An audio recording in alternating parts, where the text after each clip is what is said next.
ladies and gentlemen, welcome back to another Community Conversations presented by the one and only PECO.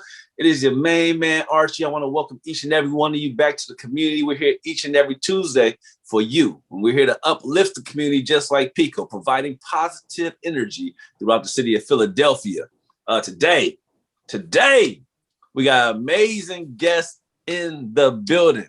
And this man, his accomplishments are nothing short of amazing. For Black History Month, we're going to show our love to my main man, Michael Banks. But let me introduce you the right way, Michael. This man leads the EEO pillar of the United Way, providing equitable access to both entrepreneur and career opportunities and advancement in our region's job and labor markets. Currently the managing director of employment, opportunities, and entrepreneurship of the United Way of Greater Philadelphia and Southern New Jersey. Previously serves as a president and CEO of African American Chamber of Commerce of Pennsylvania, New Jersey, and Delaware, a financial controller for the Philadelphia startup and vice president for Citibank in the derivative markets division, has his BA studies in the University of Pennsylvania, his BA in urban studies from the University of Pennsylvania. I need y'all to make some noise for the one and only Michael Banks.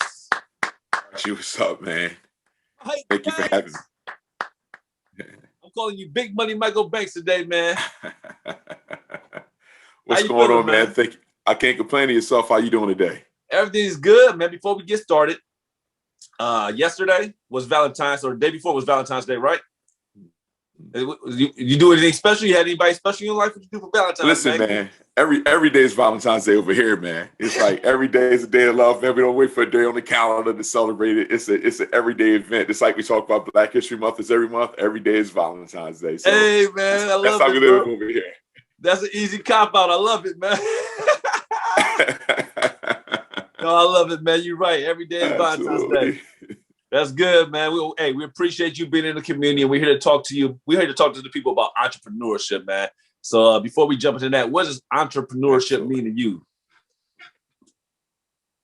Well, entrepreneurship, man, it really is a pathway to, wealth creation, right? Yeah. It's an opportunity to find something that you love to do, that no one's telling you love to do, and being able to pursue it, and hopefully not just create opportunities for yourself, but create opportunities for your family, in addition to the community.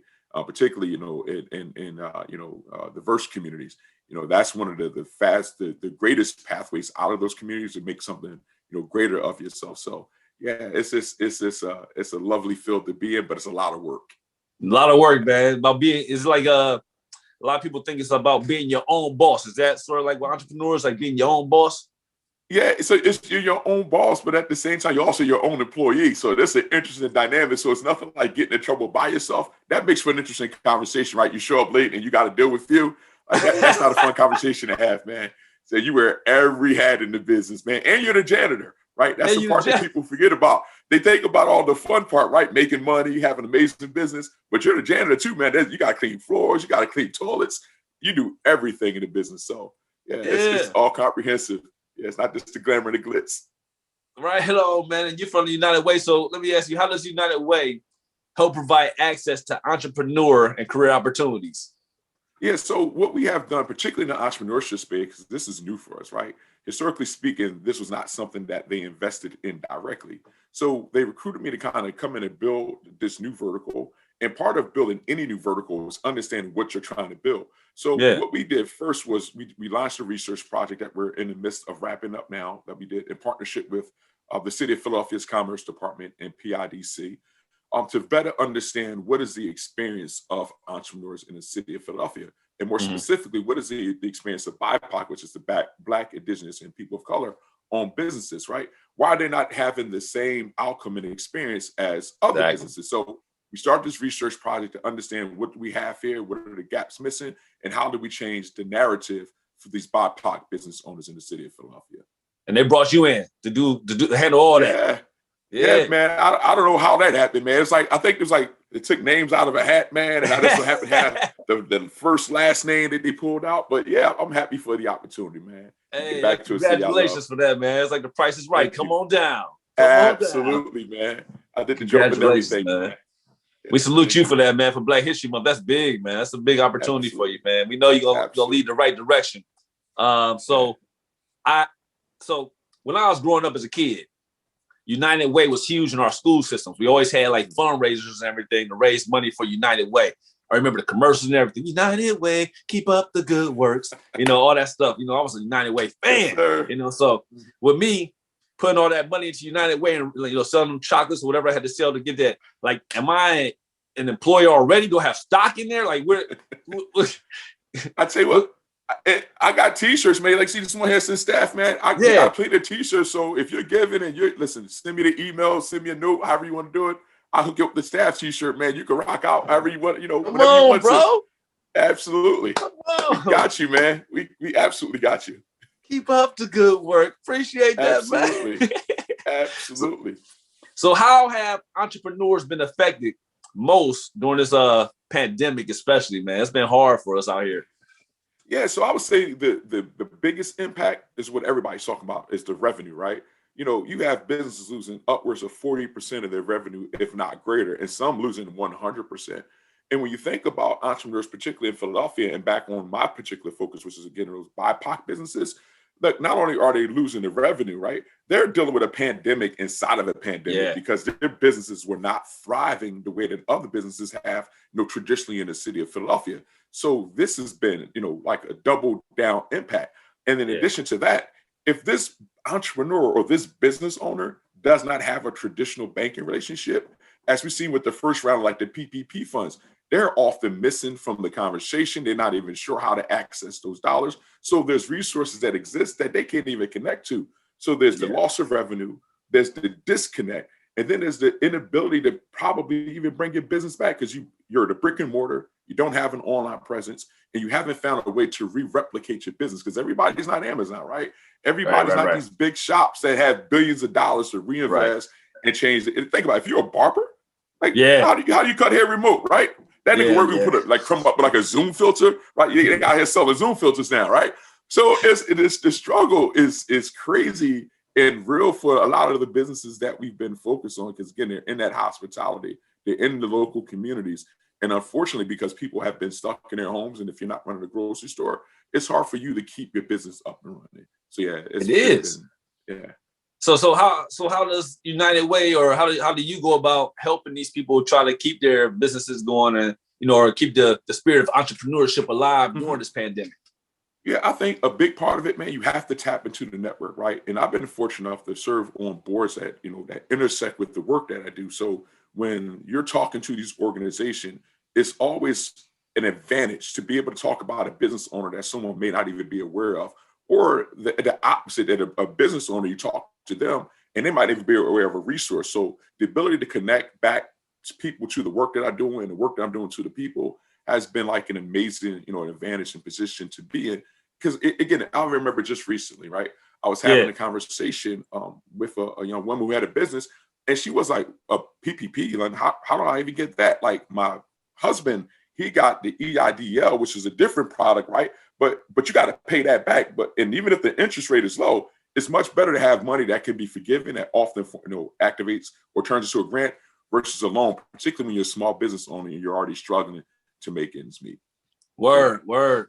Now, social media, I'm not a fan of it. You know what I mean? I'm not really a big fan of social media. Sometimes it gets on my nerves. Too many so different, you got a tweet, now you got TikTok, now you got Instagram, you got Facebook. I'm just like, do you need social media to be a successful entrepreneur in this time? Is it like a very important factor? Yeah, I would say you don't need it, but it helps, right? Think about it. Everybody can't afford a website. That's just a real thing. Like, they can't convert their business to a platform that people can find access to them. And there's some people that don't even have smartphones, right? But for the majority of people, they have the smartphones, they have access to the internet. To be able to broadcast your business and to reach an audience member that you might not have access to via Facebook or Instagram or Twitter, whatever your platform is, the way to connect people back to your business so that they can find you. I think that's one of the biggest struggles that entrepreneurs go to, especially the smaller entrepreneurs, is the ability for people to find you. So yeah, it definitely has some benefits, but I'm with you, man. Sometimes it does become overwhelming. Too Now they much, make man. it like TikTok, right? Yeah, Yeah, man. it's crazy. Yeah, TikTok your business. I'm like, Yeah, come this on. is for business, man. Yeah. Yeah, so I'm from, the days putting flyers on car windows and sticking them underneath the windshield, maybe stand outside with a sign on you or spin it, something like that. So I'd rather do like more of a face-to-face type person than the social media world. But I feel like today I'm seeing a lot of entrepreneurs utilize social media to the extent. And I'm like, man, do you really have to be on there all day, every day? Can you go back to the old ways of just making flyers and putting them out there and wearing a sign with your guerrilla marketing, right? Yeah, absolutely. Getting out there, make sure people know what's going on. Yeah. But I agree with you, man. I think there's definitely some benefits too. But I see one of the dark sides to it, right? Yeah. Everybody's an expert on these platforms, right? Yeah. And that's the danger, right? So you can get on there, you can promote your business, but you can connect to the wrong person, man. And it can mess your business up. And they have you cutting corners, doing all this weird stuff, like saying you know how to report things to the IRS, have you sign up for a class. And I think there's a trade-off. There's a balance that people have to strike with social media. I think that's one of the points that you were making. Like you got to strike the right balance with it. So how young? I mean, I see a lot of, especially in Philadelphia area, we got a lot of young people that I've been in contact with, and I've seen start businesses 9 years old. You know what I mean? Now, at 9 years old, I'm running to the candy store with pennies trying to get penny candy. I'm trying to count my pennies, trying to get, sweets or play outside, but they start in business. What you think, like, to tell our youth for today, what's the proper age to start? Is there a wrong age to start being an entrepreneur?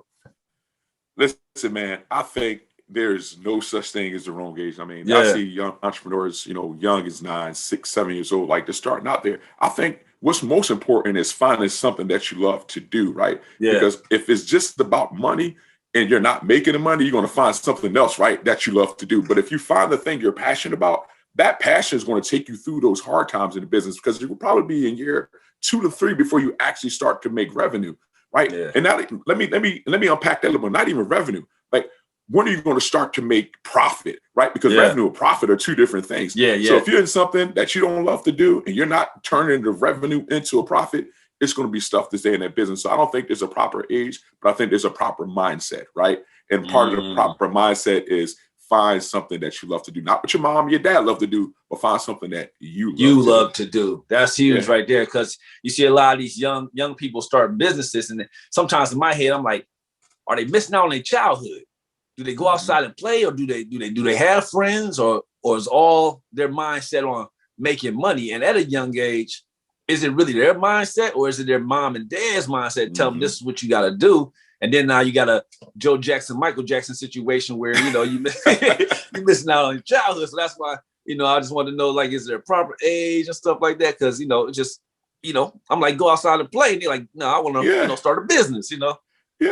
Yeah, and I tell you, I laugh. I think about my personal journey into entrepreneurship. So I got a full disclaimer. It wasn't something I was passionate about. What I was passionate about, Archie, was eating food, right? It used to be a store down the street from me, man. They had cheese fries. And my mom's like, my mom was amazing, right? She was raising 4 of us by herself, working 3 jobs, man. Money was tight. So you had to make money. So I'm like, all right, what can I do? What's available to me? So what was available to me back then was just washing cars. And the kicker that I tell everybody, the reason that I became an entrepreneur at such an early age and did that route versus being in the street is because my mom was a crossing guard, man. You can't be a drug dealer when your mom's a crossing guard, man. Like, could you imagine competing for the block with your mom, man? That's a losing proposition every time. So for me, it was like, I got to do something different. Like, that might work for you, but Mike Bates got to find something that's going to work for him. And what it was that passion to eat food, make my own money, and not get killed by my mom. So I started washing cars, man.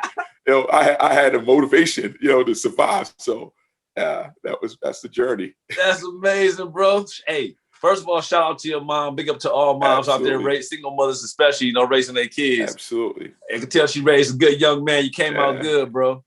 So similar story. My mom used to work for a candy company. And I was in probably middle school, maybe early high school.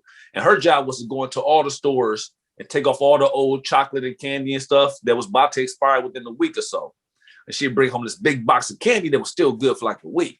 I'll pack up the backpack and I have it in the lockers and I'll sell the bars for $1 each. And the exclusive bars, you know, the ones that was limited edition, exactly, be like $5, boy. I was the man at the locker. Yeah. Started being an entrepreneur early, man. Absolutely. Just using what I had around me. Yeah. But what I hear in your story, man, is this, that again, I think that the key is the discipline, right? You had discipline in what you were doing in your approach, and you found something that people wanted, and you were able to say, okay, that might be trash to this person, but it's a treasure to somebody else. And you stuck with it, man. And I'm pretty sure you learned a lot of things from that moment in your life that you still carry with you today. Yeah, man. One man's trash is another man's treasure, right? Yes, sir. Yes, sir. I was running for student council too, and I was running for student council vice president. And in my speech, I said, if y'all, you know, if you want changes in the school, make sure you vote for Archie Berwick.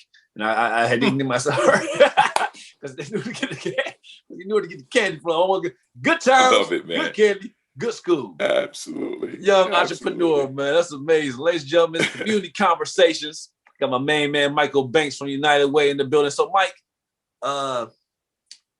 if people want to find out more about entrepreneurship with the United Way and what you guys do, how do we get involved with you all?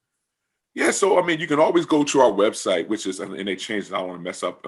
If you just Google United Way, Greater Philadelphia, Southern Jersey, I think it's under United for Impact. There's a lot of information, not just for entrepreneurship, but for everything that we're focused on.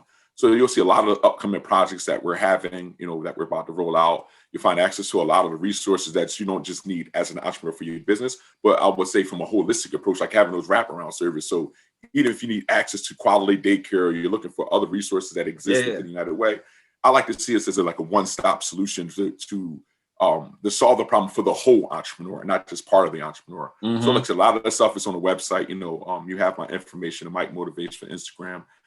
You know, the stuff it's mostly you're going to find it digitally until we begin to roll out a lot of the products that we're doing early spring with the United Way and our other partners.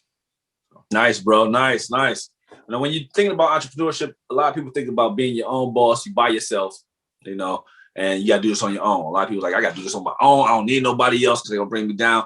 How powerful or how much do you need a team? How important is it to have a strong team around you or people to, you know, a network, if you will, or something, you know? Absolutely. So I'll go to an African proverb, man. If you want to go fast, go alone. If you want to go far, go with others, right? I believe that that's a motto that I continue to carry with me because it's going to be difficult, right? Because you got to have the ability to delegate. But more importantly, you have the ability to delegate, but you have to be honest with your strengths and weaknesses.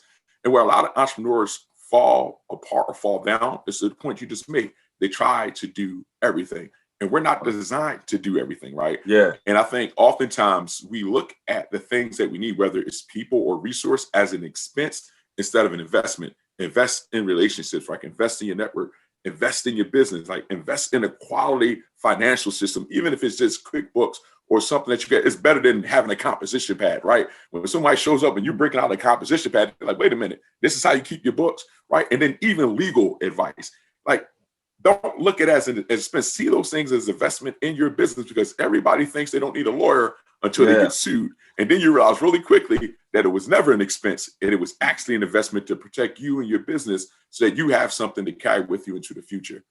So, man, that's deep, bro. Because a lot, you know, it's hard sometimes when you want to do something and then you bring in other people, but then they have different ideas about the way you want to do things. So sometimes people want to keep people out just because they're going to mess up my business or my entrepreneurship because they don't want to do what they want to do instead of doing what I think they should do and everything like that. So it's hard sometimes, but it's very important to have a strong network team. Like you said, lawyer, financial advisors, QuickBooks, all that good stuff.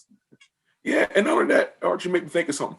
There's so many fantastic resources in the city of Philadelphia, right? So when that person's coming on giving that advice, you have something to sample it against or to test it against. Say, is this person giving me actual relevant information, right?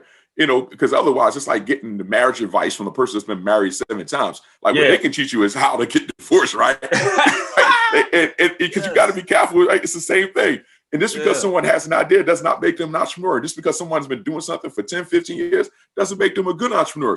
Because you'll be shocked how many businesses are not making money or the business is not even viable, right? But they've been there for a while and they're doing just enough to get by, but they haven't figured out how to grow their business. So if you're trying to grow your business, make sure you got the information. So when you have those conversations, you're informed and you're taking what they're saying, testing it against something so that you're not making the same mistakes that they're making in their business. So. That's deep, man. That's real deep. That was good right there. That was good. That was good info. I hope y'all taking notes out there, y'all. Community conversations presented by the one and only PECO. We appreciate PECO for sure. My main man, Mr. Big Money Banks. Big Money Banks. I wish, we appreciate you coming out, but I want you to tell me, like, right now, the 3 main things you would say people need to be a successful entrepreneur or just to get started. Mm-hmm. I think I covered one of those, which is passion, right?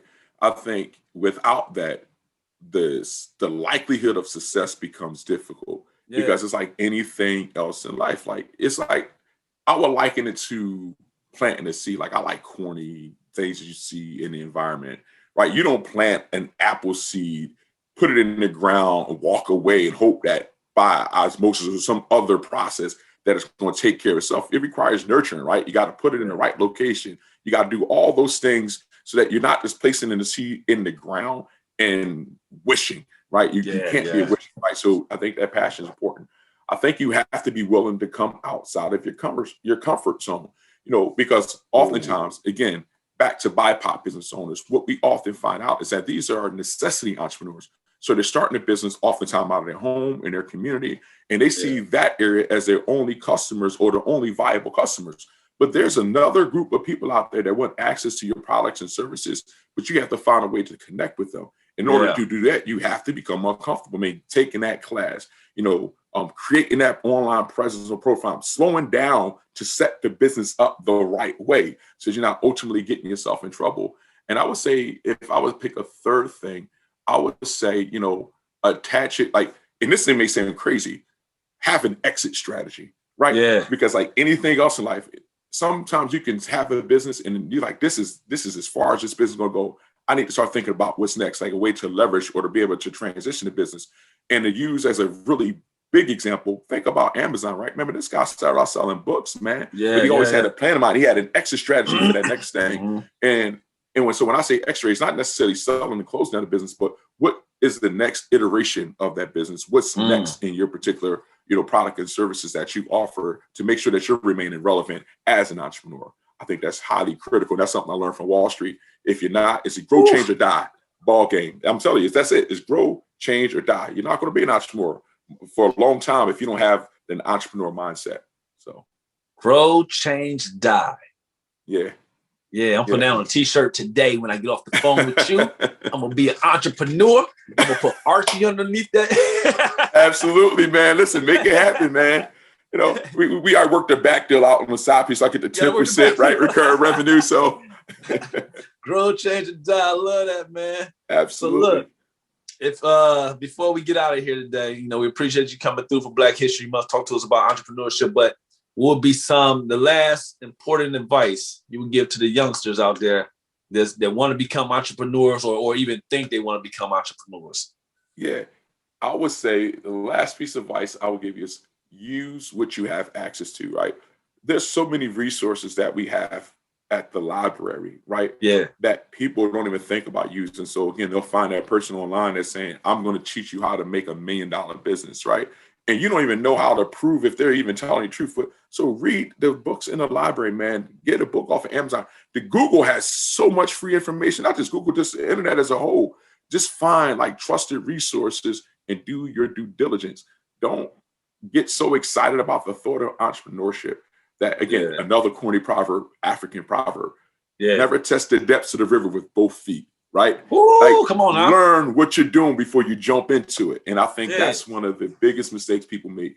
They don't test it. They test the depths of the river with both feet and they drown. They don't drown because they're bad people and can't swim. They drown because they did not understand the risk that they were taking. So wow, man, that's deep, bro. I love that. What you got, an African proverb book in front of you? Listen, man, I got African proverbs. So I got books like this. I'll make you laugh, man. Because you say African proverbs. But I got books like this, man, my old African religion and philosophy book. Bro, that's dope. Because you got to know where you come from, right? I think that's critical to understand the right mindset to have. I think, you got to understand your culture. You have to understand who came before you so that you're learning from their mistakes and not making the same mistakes in your life. Dude, that's Black history right there for real, man. Let me hit you with a proverb real quick. Hold on, let's come to it. This one was from the great Martin Lawrence. Mm-hmm. The man who sleeps on the floor shall never fall out the bed. Come on, man. I like that, man. The man who sleeps on the floor should never fall out the bed. Never fall out the bed. I like that. Man. Hit it out with that knowledge, baby. I like that. I'm gonna put that one on the t-shirt. We can change ideas, man. We support one another. Hey, right? Absolutely. We gotta do that, especially now, brother. We definitely gotta do that. Yeah. It's my man Michael Banks from the United Way. Next week, we got Dr. Brian Peterson stopping by the community. We appreciate each and every one of you guys coming to the community today. Mike, Big Money Mike Banks. Anything you want to let them know before we go, man? It's in your network now. It's you.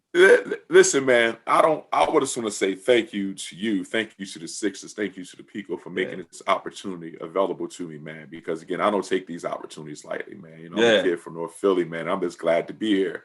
If there's anything I can say to anyone, it's like, don't worry about where you start, man. It's how you finish, right? You know, you may stay like 100 yards, 200 yards behind your peers and the folks around you, but you can't let that lose sight of who you can become. You know, and I think that's one of the biggest mistakes we make is always comparing ourselves to other, man. Love yourself, man. Find your passion, man, and live your life. And don't become discouraged by how your life looks today, because it does not have to look like that tomorrow. So that's all I have, man. Hey, man, you dropping them jewels, man. Thank you, sir. Make me go. I want to just add on a whole bunch more. Let's go, man. That's beautiful right there, appreciate that. We was talking about this the other day because it's like, you know, life is like a movie, and you know, you heard this a million times, you know, or like a chapter book, you know, it's just one page at a time, one page at a time. So you saying don't get discouraged because, you know, it's just one page at a time. The next page is gonna be a lot more exciting, man. You know, until the book's done. Dude, that's it. And here's the beauty, right? Yeah. You keep turning the pages, and we're the author. We can write more of the book. Think about it. We can write more books. Like, you can just add more pages to the book, add an appendix, change the index, right? Whatever you need to do, it's in your hands. Hey, Big Money Michael Banks from the United Way. Hey, appreciate you guys coming to the community. Appreciate you, man. Happy Black History Month. We always got to remember to stay Sixer strong out there, baby. Stay Sixer strong. Yes, sir. Shout out to PECO. And we're going to see you guys next Tuesday, same time. Make sure you go to unitedway.com, find out more information. There's an entrepreneur in every single one of you guys. Never give up. The story continues. The story continues. And guess what? Like my man, Big Michael Banks said, you the author. Sixer Strong Community Conversations presented by PECO. We out, man. Appreciate you, Big Mike Banks. Thank you, sir, for having me. Hey, absolutely.